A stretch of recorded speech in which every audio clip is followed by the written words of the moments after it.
தலைக்கும் தளபதிக்கும் ஏதாச்சும் ஒரு படத்துல ஃபைட் சீன் வச்சாங்கன்னா எப்படி இருக்கும்?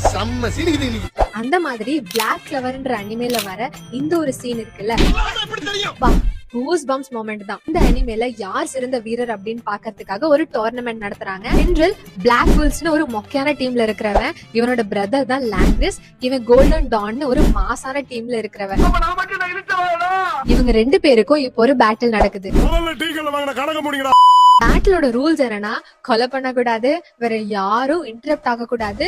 இதுல லாங்கிரிஸ் ஃபிண்டல ஈஸியா தோக்கடிச்சிட்டான். பேட்டிலே முடிஞ்ச அப்புறம் லாங்கிரிஸ் ஃபிண்டல கொலை பண்றதுக்கு ஈவில் மூட் போறான். ரிசார்ட் கிங் என்ன நடக்க போகுதுன்னு தெரியாம வெயிட் பண்ணிட்டு இருக்க டைம்ல நம்ம பிளாக் புல்ஸ் மாசா ஒரு என்ட்ரிய கொடுத்து லாங்கிரிஸ் கழுத்திலேயே கத்தி வச்சு இன்னொரு ஸ்டெப் முன்னாடி வச்சு பாரு, எவன் நினைச்சாலும் உன்னை காப்பாத்த முடியாதுடா அப்படின்னு சொல்லி சும்மா தெரிக்க விட்டுருப்பாங்க. சோ நீங்க இந்த ஒரு அனிமேல பார்த்த மாசான சீன்ஸ் வேற என்னன்னு கமெண்ட்ல